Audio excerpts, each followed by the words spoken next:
네, 오늘 하나님의 말씀은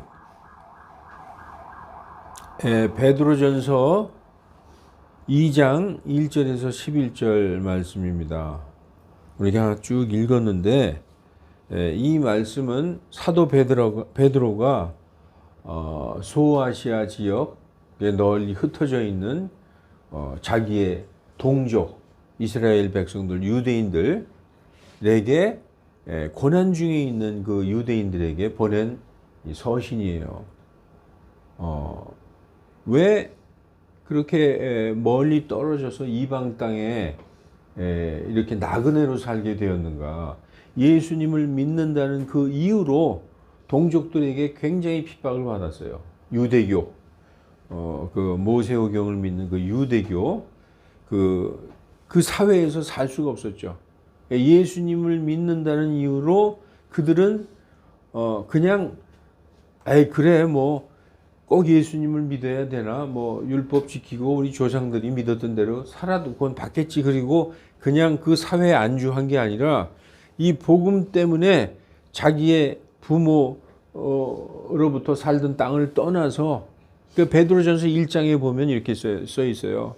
사도 예수 그리스도의 사도 베드로는 본투스, 갈라디아, 갑바도키아 그리고 비디니아와 아시아에 흩어져 있는 그 낯선 자와 나그네들에게 편지하노니 너희에게 은혜와 평강이 더욱 많이 있을지어다. 그래서 오늘 제목이 이 나그네와 순례자.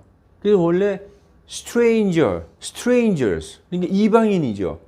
그 유대인들은 그 땅에서는 이방인들이에요. 왜냐하면 외국 땅에 살았으니까. 그 스트레인저로 살고 순례자들, 필그림으로 사는 그 나의 동족, 예수님 믿는 것으로 인하여 현재 고난당하고 있지만 그래도 믿음을 지키려고 그 이방에서 나그네로 살아가고 있는 그 성도들에게 보낸 편지예요. 그래서 오늘 이 설교 제목이 나그네와 순례자. 그냥 직역하면 낯선 자, 스트레인저, 이방인이면서 순례자인 필그림인 나그네인 그 유대인들에게 보낸 편지입니다. 그래서 그렇게 써 있어요.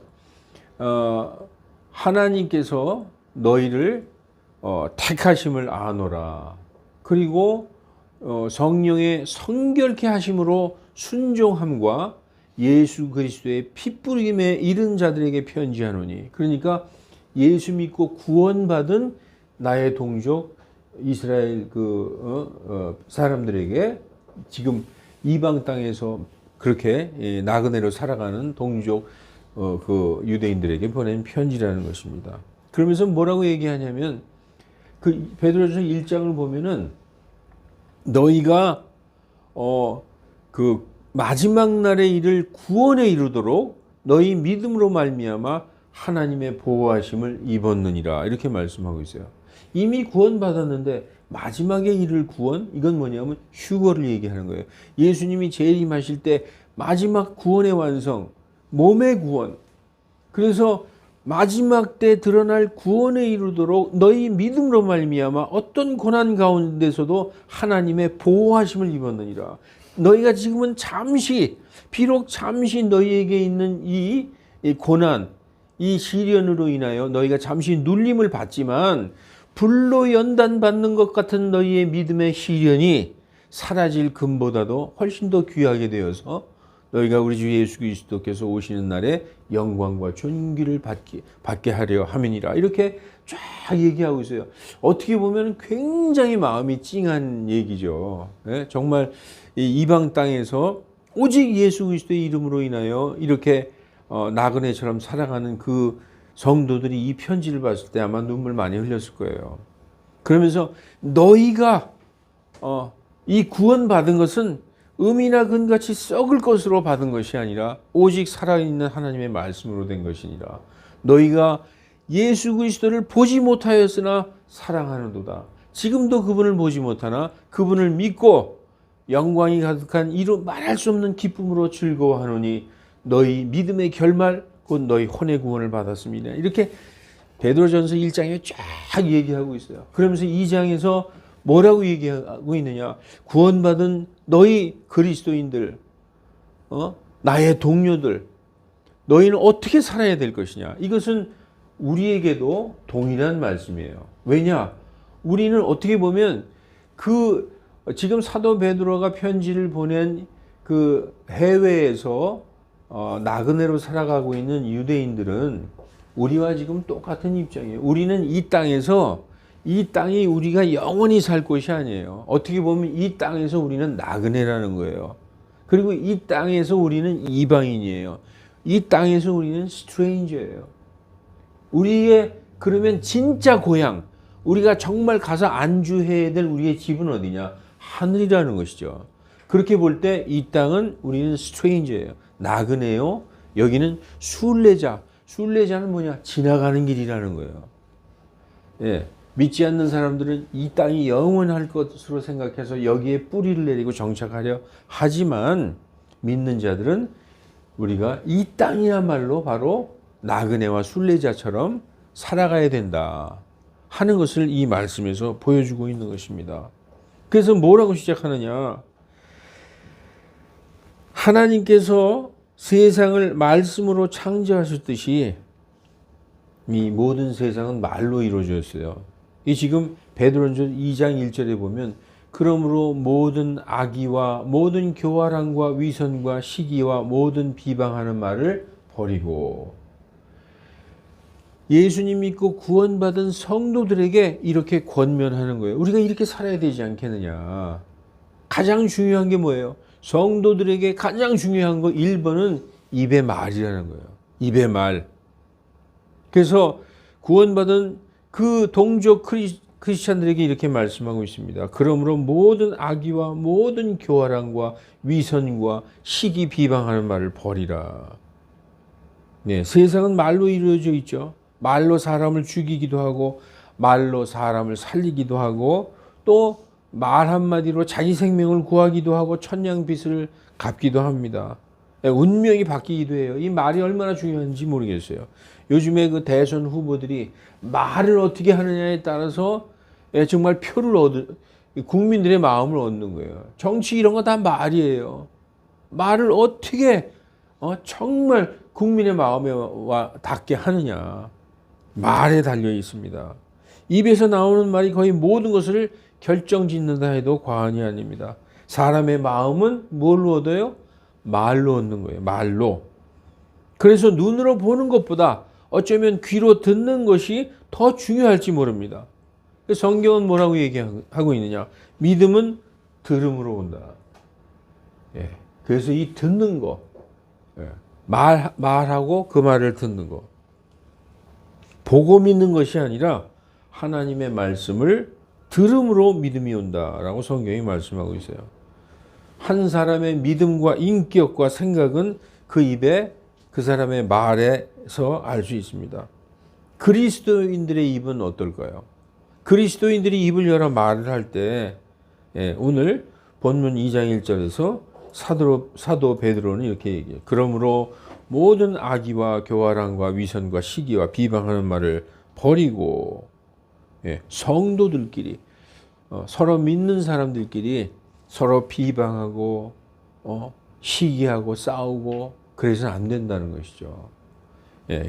여러분 우리 입의 말, 이 혀를 놀리는 것 이거 얼마나 중요한 거냐. 야고보서에 이렇게 써 있어요. 혀는 불이요 곧 불법의 세계라. 혀는 우리의 지체들 중에 있으면서 우리의 지체들 중에 있죠. 우리의 몸의 일부잖아요.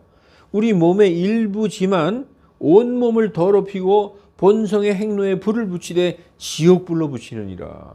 이 입을 말을 잘못하면 완전히 지옥불의 그런 말이 된다는 것입니다. 사람을 죽이기도 해요. 다른 말로 댓글 때문에 자살하는 사람들 많이 있잖아요. 물론 글을 본다 그게 말이라는 거죠. 그래서 야고보서 3장 8절에 혀는 길들일 사람이 없나니 말도 개도 다 길들여져요. 심지어 악어 돌고래까지 길들이지만 이 사람의 혀는 길들일 수가 없다는 거예요. 다스릴 수 없는 악이요 죽이는 독이 가득한 것이다. 예. 그래서 시기와 다툼이 있는 곳에는 혼란과 온갖 악한 일이 있다는 것이죠. 그러나 그리스도인들의 혀는 그래서는 안 된다는 것이죠. 예. 그래서 그리스도인들의 혀는 위의 것을 얘기해야 되는데 위의 것, 하늘의 것을 얘기해야 된다는 것이죠. 예. 사도 베드로는 그렇게 얘기하고 있습니다.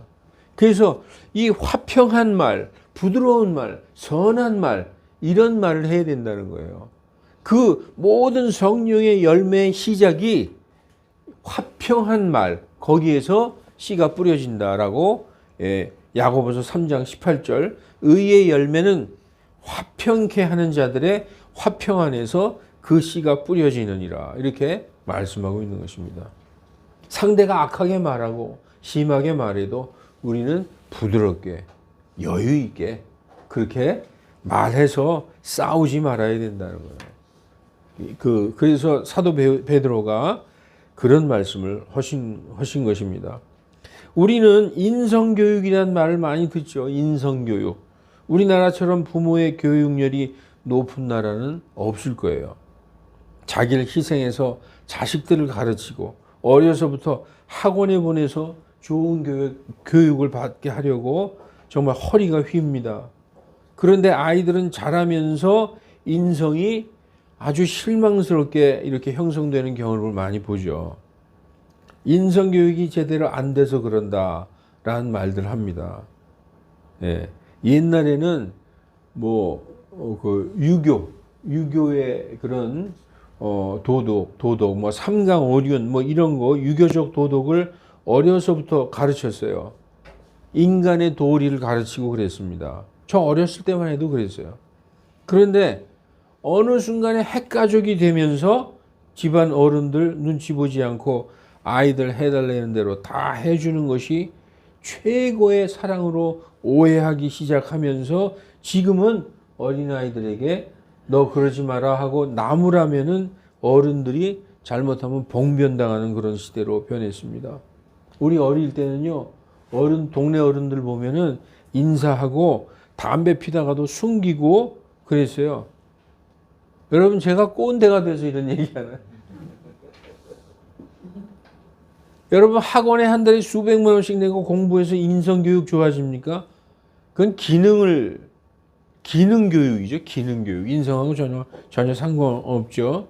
여러분, 부모님들이 성경 읽고 기도하는 모습을 아이들이 볼 때 자연히 인성교육이 되는 겁니다. 왜냐? 진정한 사람의 도리가 어디에 기록되어 있어요? 성경에 기록되어 있기 때문이에요. 그러니까 성경대로 살려고 하고 성경대로 기도하고 성경대로 애쓰는 부모의 모습을 보고 자식을 위해서 기도하는 것을 보고 아이들이 이렇게 보면 삐딱하게 나가는 것 같죠? 다 돌아와요. 그리스도인들의 가정은 처음에 아이들이 속썩이는 것 같아도 다 돌아옵니다. 반드시 그 아이들이 부모의 기도와 그 하나님의 말씀으로 양육시킨 그대로 돌아오게 돼 있어요. 여러분, 그래서 사도가 뭐라고 얘기하느냐? 새로 태어난 아기들로서 순수한 말씀의 젖을 사모하라. 그러니까 악의와 비방하는 말 이런 거 버리고 서로 시기하고 싸우지 말고 새로 태어난 아기들로서 우리가 구원받았을 때는 응애하고 태어난 우리 그리스도로부터 태어났죠. 우리가 예수님 믿고 하나님의 아들들이 되었어요. 새로 태어난 아기들로서 이제 성장해야 돼. 아기들은 뭐가 필요해? 젖이 필요하죠. 이 말씀의 젖. 아기들에게 상한 젖을 주면 되겠어요? 순수한 젖. 이 말씀의 젖을 사모하라는 것입니다. 그 이유는 이로 말미암아 너희가 자라게 하려 합니다. 믿음이 자라고 정말 하나님 앞에 올바로 자라게 하려 합니다. 교회에 수십 년 다녀도 집사님, 권사님 감투만 쓰고 있지 말씀은 무지한 게 한국 교회의 모습이에요. 말씀 얘기하면은 골아파해요. 그리고 교만하게 말씀을 갖고 자꾸 그런다 그러죠. 왜냐? 순수한 말씀의 젖으로 양육받은 적이 없기 때문에 그 젖을 먹어본 적이 없기 때문에 맛도 모르고 맛을 모르기 때문에 사모하지도 않아요. 그냥 교회 생활만 평생 한 거예요. 사랑하는 성도 여러분, 말씀에 무지하면 교회는 동호회만도 못하게 되는 것입니다. 그리고 싸워요, 교회에서. 오늘 서로 비방하지 말고 악의에 차게 그러지 말라고 그러잖아요. 예, 말씀을 모르면 그렇게 되는 것입니다. 오직 말씀인 것입니다. 말씀을 읽고 깊이 생각하고 말씀으로 인하여 근심하기도 하고, 야, 이 말씀에 내가 구원받지 못한 건가? 이런 근심도 때론 하고, 또 말씀으로 인하여 뛸 듯이 기뻐하기도 하고, 찾아보고 물어보고 다시 읽어보고 하는 것이 바로 하나님이 칭찬하시는 사도행전 17장의 베레아 교회 사람들의 그 모습인 것입니다. 저기 무슨 김기동의 베레아 이거 아니고요. 사도행전 17장에 나오는 마케도니아 베레아 교회 사람들은 정말 데살로니가 교회 사람보다 더 고귀하여 성경 말씀이 그러한가 하여 성경을 찾아보고 상고하고 묵상하고 그랬다는 것입니다. 그러니까 하나님이 가장 기뻐하시는 거라는 거예요. 그래서 그 말씀을 읽으면은 이렇게 생각하게 되죠. 진실한 것이 무엇인가? 정말 정직한 것이 무엇인가? 하나님 앞에 올바른 것이 무엇인가? 그리고 정말 순수한 것이 무엇이지? 사랑스러운 것이 무엇인가? 좋은 평판이 있는 것이 무엇인가? 그리스도인으로서. 그리고 그리스도인으로서 덕이 있는 언행이 무엇인가? 무슨 칭찬을 있는가? 이런 것들을 곰곰이 생각하게 되는 거예요. 그러면서 말씀의 저주로 자라게 되는 것입니다. 다시 말씀드립니다. 교회에 다니면서 성경 안 읽고 관심 없는 사람은 그냥 교인이에요. 교인. 그러나 항상 말씀을 읽고 사랑하는 사람이 바로 그리스도인입니다. 교인과 그리스도인 차이가 분명해요. 그래서 베드로전서 2장 3절에 사도 베드로가 너희가 주님의 은혜로우심을 맛보았으면 그리하라. 뭐 하라고요? 2절에 순수한 말씀의 젖을 사모하라. 은혜를 맛보았으면 그렇게 하라라고 말씀하고 있는 것입니다. 자, 그래서 교회 다니시는 분들이 가장 많이 듣고 입에 올리는 단어 중에 하나가 은혜입니다. 은혜. 아이들 이름을 은혜로도 많이 짓죠. 네, 은혜 받기 원하십니까? 은혜 어디서 옵니까? 은혜가 어디서 오죠? 말씀에서 옵니다. 그 은혜로 오신 말씀의 젖을 맛보았으면 그리하라라는 거예요. 말씀을 사모하라. 순수한 말씀을 사모하라라는 것입니다. 저번 시간에도 제가 인용을 했지만 베드로후서 1장 19절에 우리에게 더 확실한 대언의 말씀이 있으니 우리에게 이 성경 말씀이 있으니 기록된 성경 말씀 바이블이 있으니 날이 새어 샛별이 너희 마음에 떠오르기까지 어두운 곳에 빛나고 있는 빛을 주의하듯 너희가 이 말씀에 주의하는 것이 잘하는 것이니라. 이 샛별이 뭐라 그랬죠? 날이 새어 샛별이 너희 마음에 떠오르기까지. 이 샛별이 바로 예수님이에요. 우리 마음, 이 깜깜한 암흑과 같은 마음에 우리의 마음을 비추는 샛별이 떠올랐어요. 그 샛별이 바로 예수님을 의미하는 거예요. 예수님이 너희 마음에 딱 정착될 때까지 이 말씀에 주의하는 것이 잘하는 것이니라. 이렇게 말씀하고 있는 것입니다. 그래서 베드로가 이렇게 말씀을 이어가고 있습니다.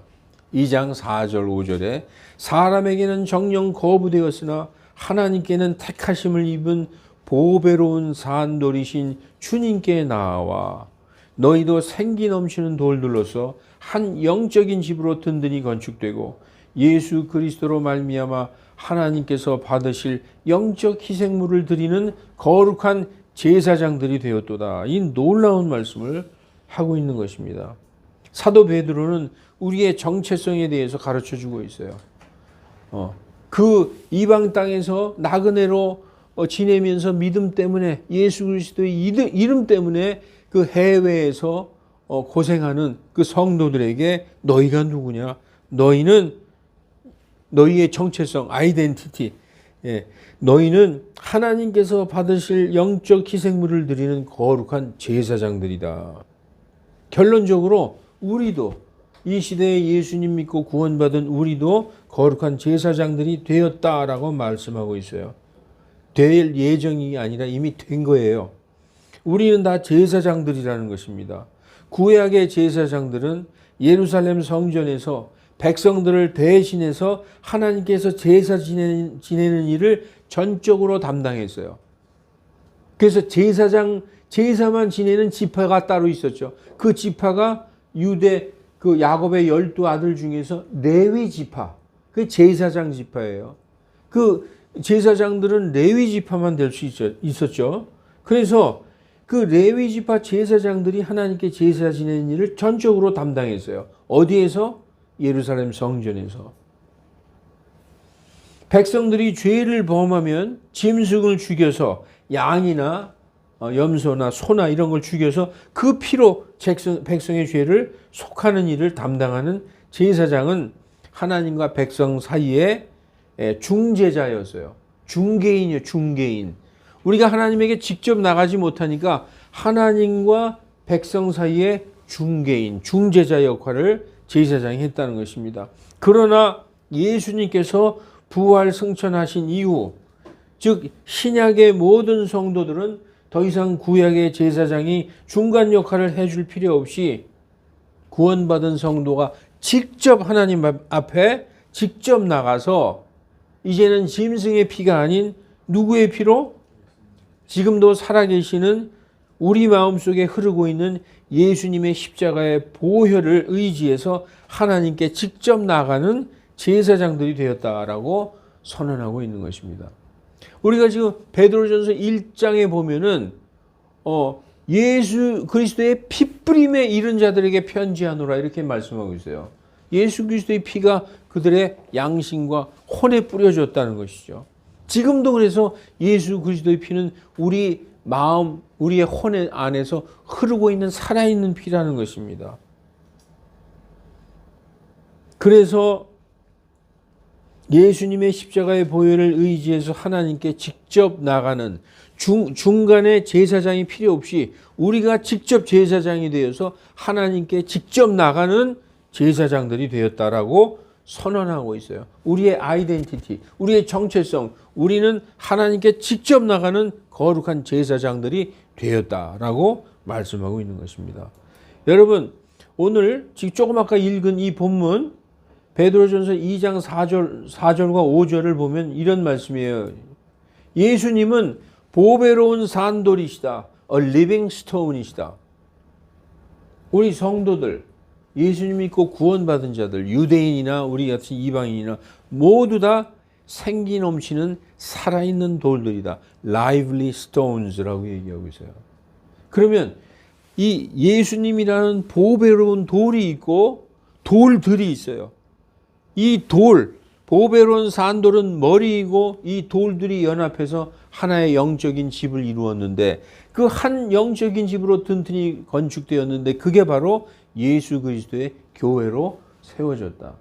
예수님은 머리, 그리고 우리는 그 몸을 이루고 있는 돌들로서 연합돼서 한 영적인 집을 이루었다. 예수 그리스도의 교회로, 예수 그리스도의 교회의 지체로 세워졌다.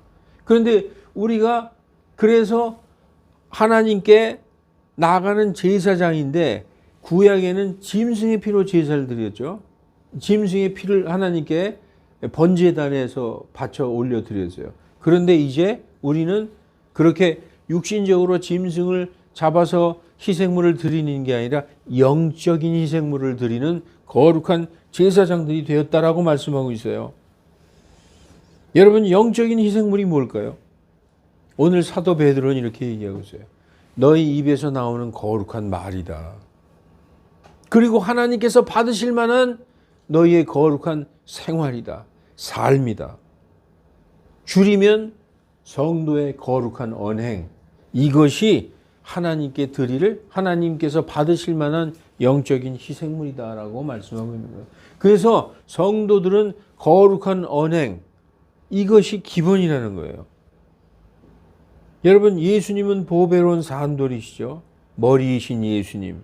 성도들은 생기 넘치는 돌들, 몸을 이루는 지체들.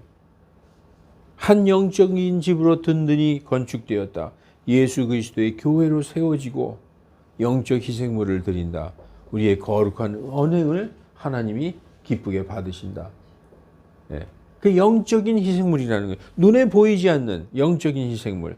그래서 베드로전서 오늘 본문 2장 6절에 그러므로 성경에도 실리되 성경에도 기록되어 있으되 보라 내가 택한 보배로운 으뜸 모퉁이 돌을 시온에 두노니.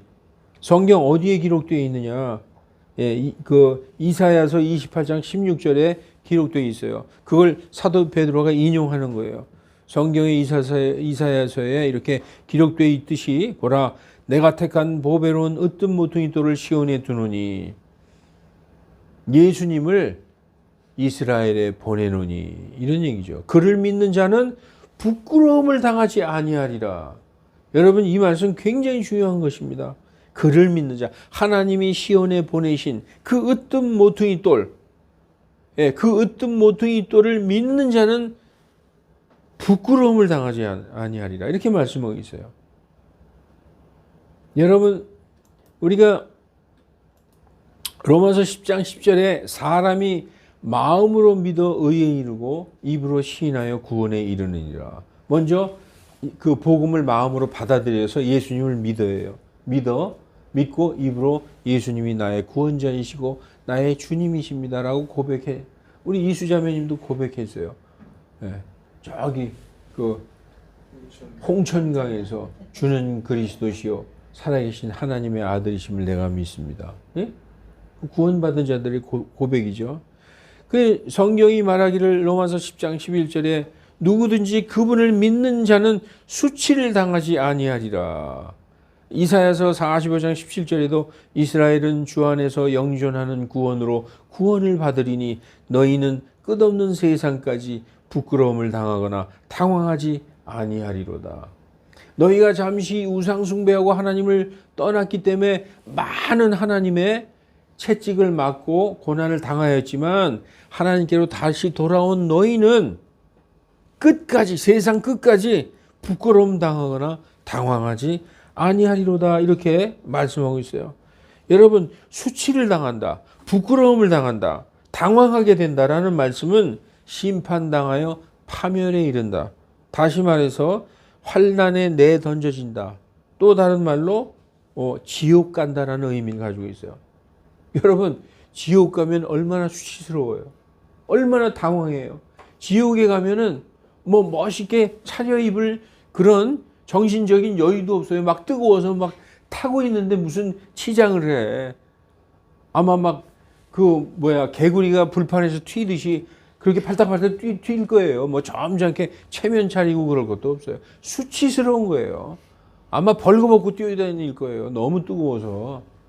당황하고, 내가 지옥 간다고 생각해봐요. 갑자기 수치를 당하고 당황하게 되고 부끄러움 당하고 주 예수를 믿는 자, 하나님이 보내신 으뜸 모퉁이 돌, 그 예수님을 믿는 자는 수치를 당하지 아니하리라.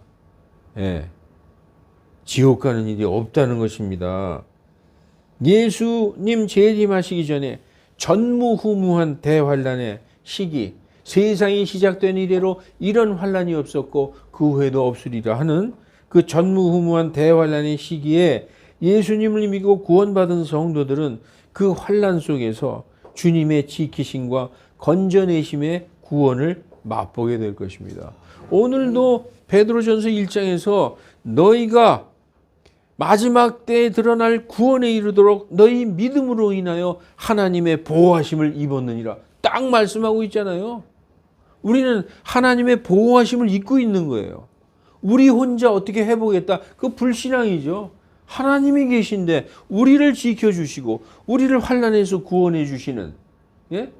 다니엘의 세 친구들이 짐승의 표를 안 받았더니, 다시 말해서 짐승의 형상에게 두라 평야에 그 30m나 되는 그 형상에게 절을 안 했더니 느부갓네살 왕이 엄청 화나가지고 너희들이 내 말에 불복종해 그래가지고 그 다니엘의 세 친구를 평소보다 7배나 더 뜨거운 용광로에 내집어 던졌어요. 그들을 끌고 가는 그 병사들이 타 죽을 정도로 그 뜨거운 용광로에 던져졌어요. 근데 성경에 뭐라고 나와요? 분명히 3명을 던졌는데 용광로 속에서 보니까 4명이 걷고 있어요. 그 나오잖아요.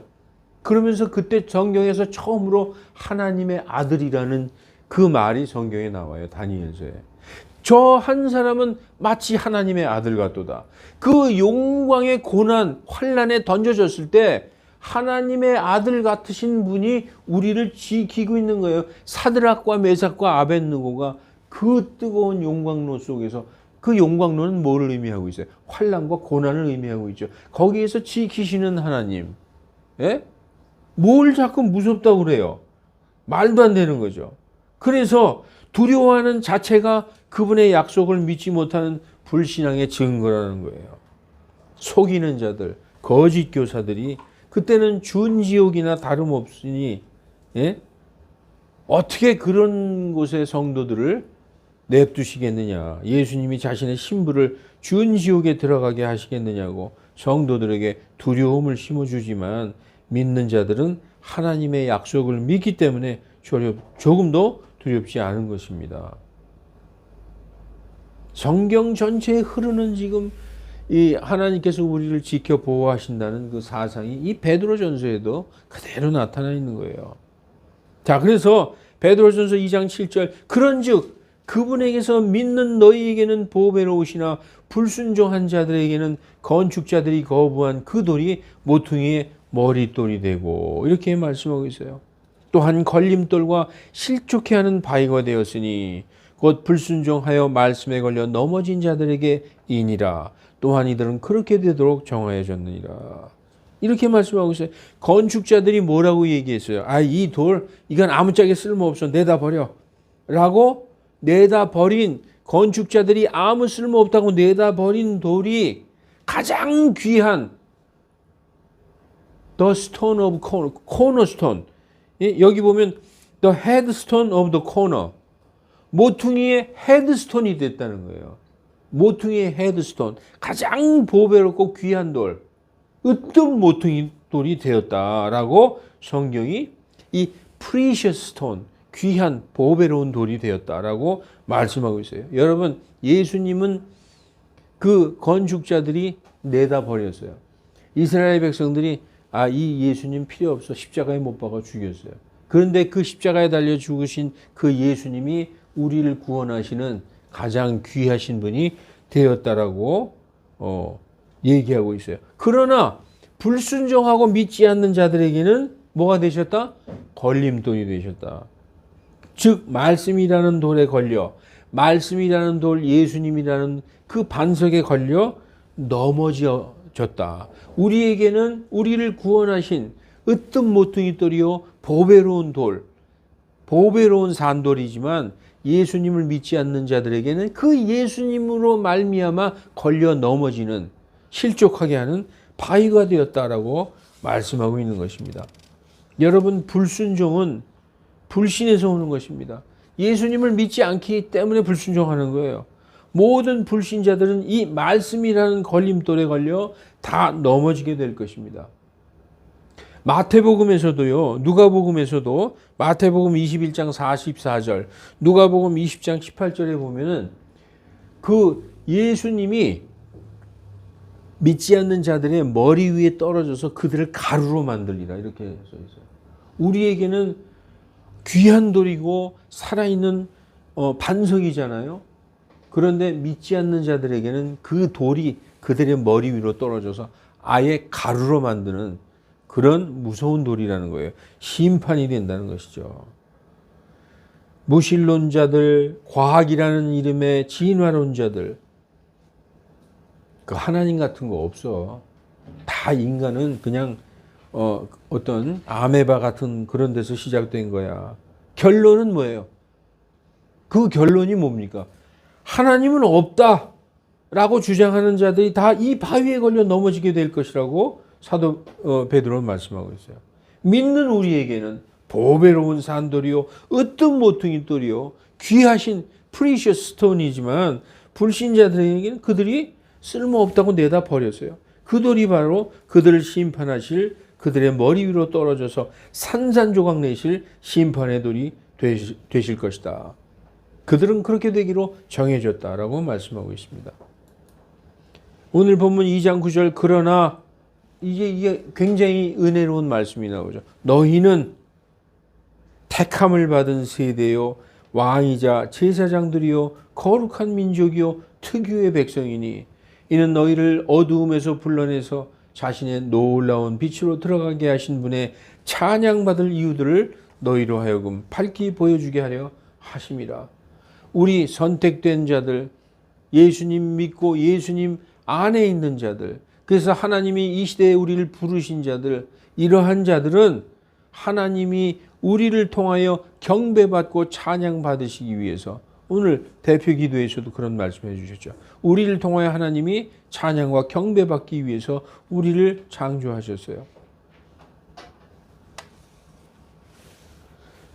이 너무나 은혜로운 말씀 아니에요. 이 말씀은 예수님의 이름으로 인하여 뿔뿔이 흩어져서 이국 땅에서 낯선 자요, 스트레인저요, 필그림으로 나그네로 살고 있는 유대 그리스도인들에게 보내는 사도 베드로의 서신 내용입니다. 이 말씀은 아까도 말씀드렸지만 현 시대 이방 그리스도인인 우리들에게도 그대로 적용되는 말씀이에요. 다시 말해서 예수님 믿고 구원받은 모든 성도들에게 적용되는 말씀입니다. 여러분 이거 잊지 마십시오. 그리스도인들은 첫째가 뭐라고요? 택함을 받은 세대다. Chosen generation. 그리고 두 번째 우리는 왕이자 제사장들이다. Royal priesthood라고 돼요. Royal priesthood. 왕과 제사장은 거의 서열이 같았어요. 왕은 정치적인 왕이고 제사장은 종교적인 왕이었어요. 우리는 왕이자 제사장들이라고 성경이 말씀하고 있어요. 그리고 우리는 Holy Nation, 거룩한 민족이다.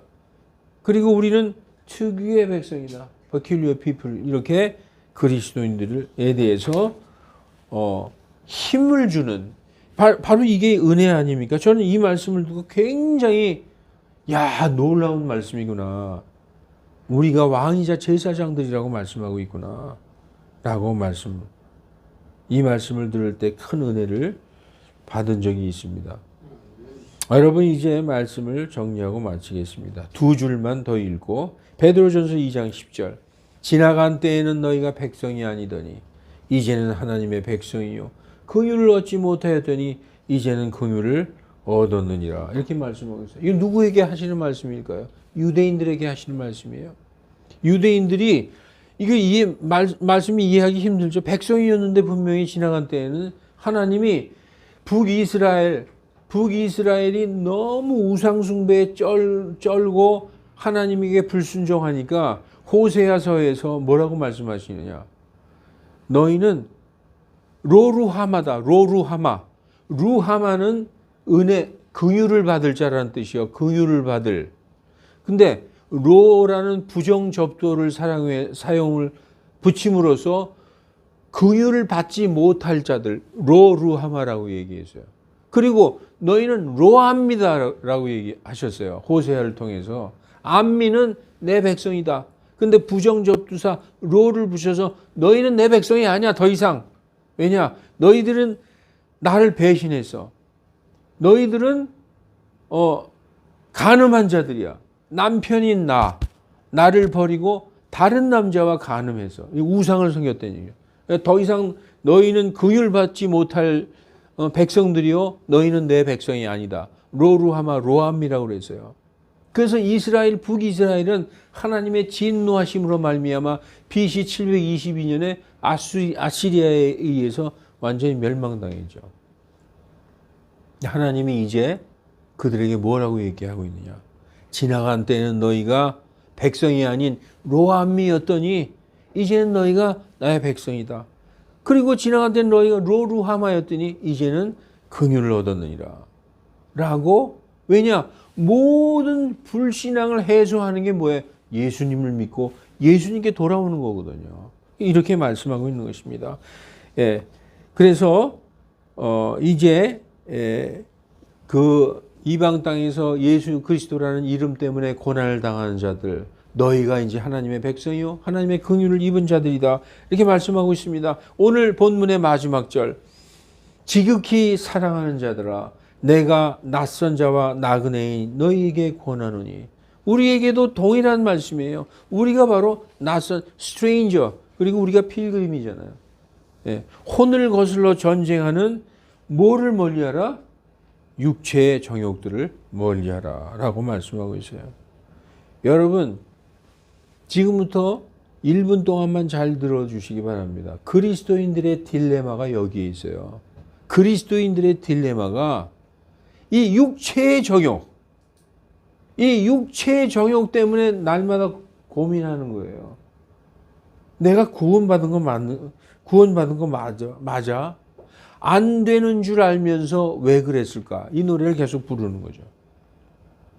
바로 우리의 구원받은 혼, 선한 양심과 싸우는 육신의 정욕의 문제예요. 이게 다 우리 그리스도인들의 딜레마라는 거예요. 육체의 정욕, 그러니까 오직 남녀 간의 무슨 그런 문제, 그게 전부가 아니에요. 육체의 정욕은 이렇게 시작되었어요. 어떻게 시작되었냐? 먼저 마귀 사탄의 유혹으로 시작됩니다. 그리고 그 유혹을 받아들여요. 성경에 여러분 나와 있어요. 여러분이 다 아시는 말씀이에요. 어떻게 시작된지 아십니까? 창세기 3장 5절에 마귀가 그래요. 사탄이 너희가 그것을 먹는 날에는 너희 눈이 확 열리고 신들처럼 되는 거야. 그래서 선악을 알게 되고 하나님처럼 되는 거야. 이렇게 마귀가 싹 유혹을 하죠. 여자가 보니, 뭐가 나오죠? 맨 처음에 보니가 나와. 보니. 모든 죄악은 이 보니에서 시작되는 거예요. 눈으로 죄악이 시작되는 것입니다. 눈으로 들어와요, 죄는. 그래서 보니까 그 나무가 먹기에 좋고 눈으로 보기에 아름다우며 사람을 지혜롭게 할 만큼 탐스러운 나무이므로 여자가 그 나무의 열매를 따서 먹고 자기 한 남편에게 주매 그가 먹으니라. 이렇게 육체의 정욕이 시작된 것입니다. 그래서 여러분, 이럴 때 하나님의 말씀을 딱 기억해야 돼요. 예수님은 어떻게 거절한 줄 아세요? 마귀가 온 세상을 다 보여주면서 네가 나한테 경배하면 이 온 세상을 내가 너에게 다 줄게 그랬을 때, 기록되었을 때 하나님의 말씀을 딱 갖고 나와요. 오직 내 주 하나님을 경배하고 주 하나님만 섬기라. 그 기록된 말씀으로 마귀가 도망가는 거예요. 그래서 여러분, 말씀의 젖을 사모해야 되는 거예요. 기독교인들, 그리스도인들이 말씀으로 완전히 무장되어 있으면 그게 바로 저거예요. 그 무슨 투구라고 그러죠? 전신갑주. 그것으로 무장하는 것입니다. 우리는 이 땅에, 이 세상에 영원히 정착해서 살 사람들이 아닙니다. 언젠간 떠납니다. 잠시 우리는 스쳐 지나가는 나그네요. 이 땅에서 나그네요. 순례자들입니다. 땅에 애착 갖고 땅에 소망 두지 마시고 하늘에 소망을 두며 주님을 기다리는 성도들이 다 되기를 주 예수 그리스도 이름으로 축원합니다. 기도하시겠습니다. 거룩하신 하나님, 이 평화의 시대에, 이 안전한 시대에 무슨 환난과 고난을 얘기하느냐 하는 사람들이 많이 있지만, 이 말씀을 믿는다는 자체가 이 땅에서는 환영받지 못하는 것임을 성경은 우리에게 가르쳐 주셨습니다. 그리하여 예수님의 이름으로 인하여 환난을 당하고 핍박을 당하고 온갖 악한 말을 듣고 할 때 우리에게 큰 복이 있다고 하나님께서 말씀해 주셨습니다. 아버지 하나님, 우리가 이 땅에서 이 평화와 안전 속에서 그리스도인이라는 걸 망각하고 평화와 안전 속에 취해서 살게 하지 마시고, 그날이 다가옴을 볼수록 말씀을 더욱더 사랑하고 말씀으로 무장하는 성도들 다 되게 하나님 도와주시옵소서. 이 시대에는 정말 말씀을 가볍게 여기는 성경 경시 현상이 너무나 두드러지게 나타나고 있습니다. 하나님, 모든 성도들이 겸손하게 말씀 앞에 무릎 꿇고 말씀으로 돌아오는 그러한 일들이 일어나서 하나님에 대해서 더 잘 알게 되는 그러한 성도들 다 되게 하나님 인도하여 주시옵소서. 주 예수 그리스도의 이름으로 기도하옵나이다. 아멘.